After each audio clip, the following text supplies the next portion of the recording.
Hi guys, I wanted to talk to you about what you need to do in week 1 of English 102. So far we've introduced ourselves, gone over the syllabus, done the pre-test, all that. So for our first Flex Friday, you have a couple of things to do. First of all, you need to read parts of chapters 2, 3, and 4, which sounds like a lot, but it's pieces of each of those chapters. So make sure you look in your schedule to know what pages to read. If you don't know where to find your syllabus and schedule, maybe you forgot it, it is a copy of it is also posted in course information, so you'll find that there. Syllabus and schedule and my office hours are also posted there. But the big thing you need to do is go to assignments, and it's thinking. There we go. We'll be in week 1, and what we're going to do this week is read those pages so you can review what you need to do for this week. And what we're doing for this week is reviewing the rules of MLA. I'm not going to spend a lot of time going over MLA in English 102 because I assume you had it in English 101, but I know it's been a while, so just a refresher. Is in order, so that's what we're doing for Flex Friday this week. So read chapters 2, 3, and 4, those specific pages out of there. Also, there is a PowerPoint here. So let me pull that up. Maybe. It's getting stuck on this guy here. Okay, there we go. All right, so it's just a quick review of the rules of MLA. Remember, inside the paper, you need to have in-text citations anytime you borrow an idea. So whether you put it in your own words or in the author's words, whether you quote or summarize, you need to make sure that you cite it, okay? Because it's not about borrowing somebody's words, it's about borrowing their idea. So if you borrowed the thought, your words are theirs, you need to cite it, okay? The way you do that is give me the information, give me the citation, and then give me the punctuation. Okay, so here's an example. 97% of students already know the basics of MLA formatting, Smith 5. So this is what it should look like. Notice I've quoted this little part right here. The rest of it, though, is summarized in my own words, and then I gave you the citation, and then I gave you the punctuation. All right, so just a few things about the citation. Give me the author's last name or names if you have them. If you don't have authors, you need to use the title of the article. So here's an example of what that looks like. Give the page number the fact is found on. If you have one, please don't make up page numbers. It's not the page that it prints from. You need to have page numbers printed on your source to use them. Okay, so basically the in-text citation should be the first piece of information from the works cited page, or from the works cited citation. So whatever comes first on the works cited citation, that's what goes in the in-text citation. They should be very matchy-matchy. All right, but then in the works cited citation, you also need to create for every source you mention inside your paper, then it needs the full length citation at the end. Can you imagine if we put all those citations inside our paper, like the long works cited citations? That's why we don't do that. If you need help with those, OWL Purdue, of course, most of you are probably familiar with that. I've also included a handout in this week. So just to review some of these research terms, to paraphrase means to do something with the same length, but you put it in your own words. Now, why would we do that? To simplify complex ideas and language into what we call layman's terms. A lot of times we use these for things like science classes, biology, medical terminology, legal information, something that has lots of jargon and lingo to make it much more palatable to the general learner. So how does this relate to research? Well, when you encounter some database article that has lots of technical language, you may need to do some paraphrasing of it so that you can use it in your paper, because we don't want all that technical language, okay? So you can paraphrase a sentence or a paragraph that has difficult concepts or difficult language in it so that the average reader wouldn't struggle to understand it. All right, so that's one thing you can do with facts to use it in a paper. The next is you can quote directly. When you use quotations, you are using the exact language that the writer uses. So you should not use this often. Why? Because then it's their voice and not yours. So it steals your writer's voice from you. So don't do that. There are two ways to do quotations. The first is direct, and that is just so-and-so says, quote, give me the quotation, okay? The next one is indirect, and it usually sounds something like, Mrs. Pryor said that I didn't have to do homework, okay? Well, I'm not quoting Mrs. Pryor. It's me using my words to indirectly quote Mrs. Pryor. So I would not use quotation marks there. Either way, I still need to cite it. So when should you quote? When the words are very memorable, a famous phrase or a speech, something like that. When the person who says it is famous or very reputable in that area. So if I was writing about something from science, maybe I would just go ahead and quote Einstein. That would just be easier. Okay, or statistics. The problem with statistics is numbers. How do you say numbers any other way? So you just go ahead and use quotes there. So how do you quote in a paper?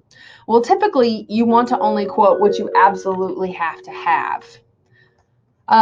So let me get back to you in just a second. All right, so typically you only want to quote the part that you absolutely have to have, and you want to incorporate it into the flow of your own sentences. So something like this. The study proved block scheduling was effective by noting 85% of students raised their standardized test score 10% one year. Notice most of the sentence is my own. I quoted the statistic part that I didn't have any other way to say. Okay, so be very careful with just throwing quotes in a paper. You need to lead us into it so that we are prepared. So something like according to or in the article is helpful, or maybe introducing the author to us. So something like Robert Jones, a neurosurgeon at Johns Hopkins. So we know that this person is a credible source. So maybe giving us some author background, telling us where you got this information, something like that to kind of lead us into using a quote is very helpful. So you really shouldn't have freestanding quotes. That's not very helpful to the reader. All right. Also, there are some ways to modify quotations. First is to use ellipses. So if I want to use maybe sentence 1 and sentence 5 of a paragraph from a source, but I don't know what to do with the sentences in the middle that I don't really need. What you do is you put dot space, dot space, dot space. And we call this an ellipses. Okay. And so you can see what that looks like here. You can use that to skip a word. You could use that to skip 10 words. You could use that to skip 10 sentences. Although at that point, you probably just quote them separately. So anytime you're using a chunk of a quote and you need something at the beginning and you need something at the end, but there's something in the middle that you don't need, a word, a phrase, an entire sentence, that you don't need, you put those dots in there to show that you have omitted something. You don't add more dots when you have omitted more words and fewer dots when you have omitted fewer words. So just know that that's not a thing. It should always be 3 dots. I see some of the way y'all text. But the other one is to use brackets, and that's when you need to change a word inside a quotation. Because maybe the way the author said it doesn't flow well in your sentence, or maybe they used a pronoun and you really need to have the actual noun in there because we don't know what the pronoun refers to. So this is an example. Studies show that they learn faster with block scheduling. Well, but if I put that in there, who is they? We don't know. That pronoun's kind of vague. So we can change it to studies show that students. So I put the brackets around whatever I have changed inside of a quotation. Okay, so that they know. All right, let's talk just a little bit about plagiarism. There are 2 types of plagiarism, unintentional and intentional. Unintentional means I tried to put the citation in there, but maybe I put the wrong information or I put it in the wrong place and I gave a works cited citation, but maybe I didn't format it correctly, something like that. Intentional is when you cut and paste, when you don't include citations. So those are very different things. So a lot of students say, like, how do I know, the difference between maybe I accidentally made a mistake If you accidentally make a mistake, it's unintentional, and that's okay. We'll learn from it, move on. You may lose a couple points, but we'll learn from it. Intentional plagiarism is something entirely different. And it looks different. If it walks like a duck and quacks like a duck, it probably is a duck. And that's true for plagiarism. So if it sounds like plagiarism and looks like plagiarism, it probably is.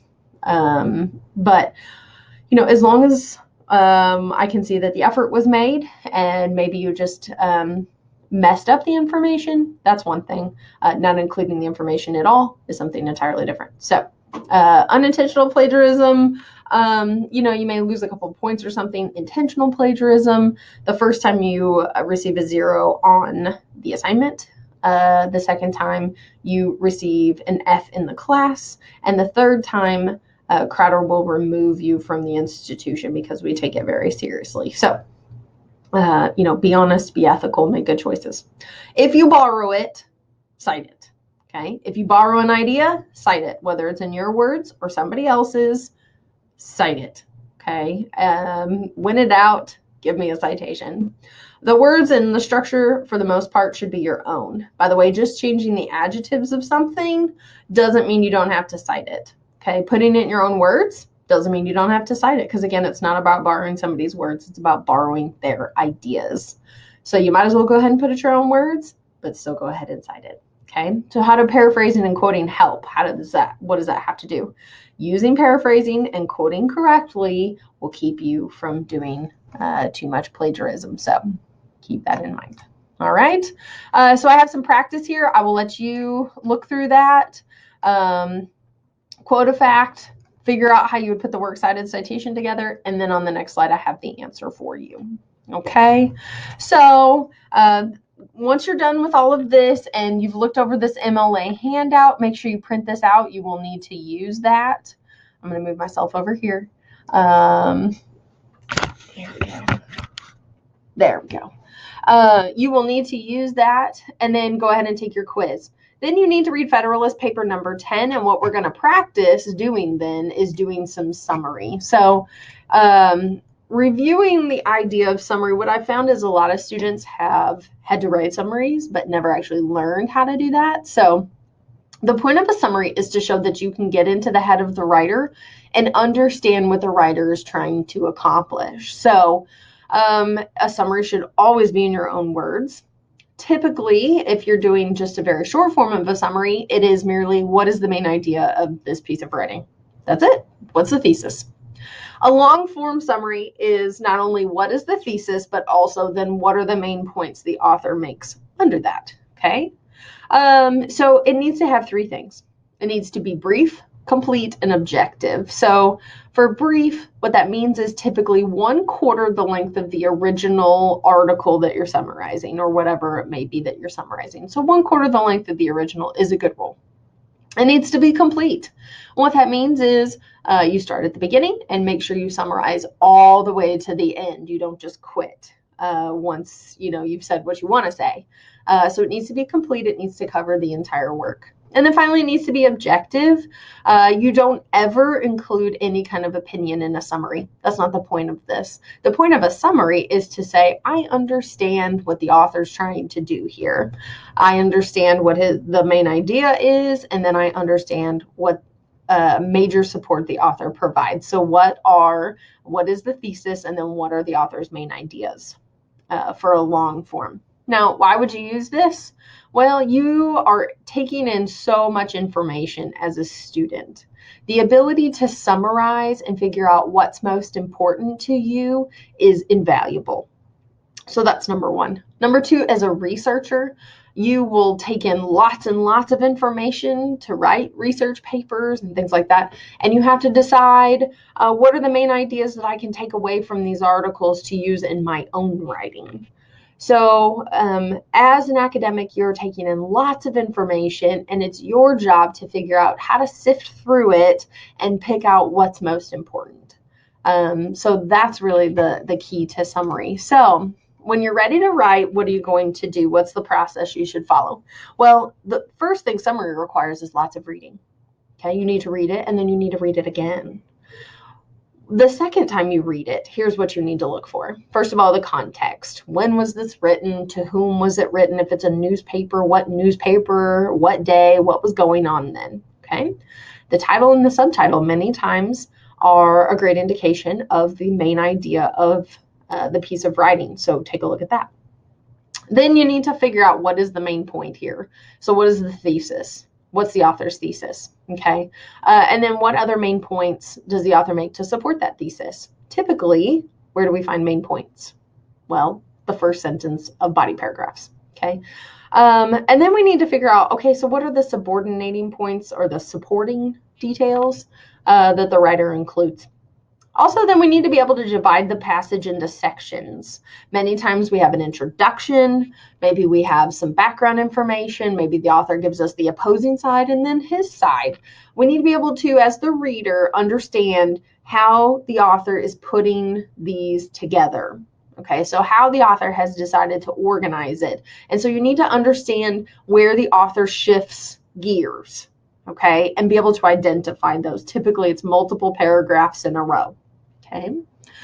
You need to be able to understand the difference between where the author is making a point, where the author is giving examples, and where the author is giving counter arguments. Sometimes they like to start with the opposing side and then present their own side. As the reader, can you understand what the writer is doing? All right. The key to that is transitions.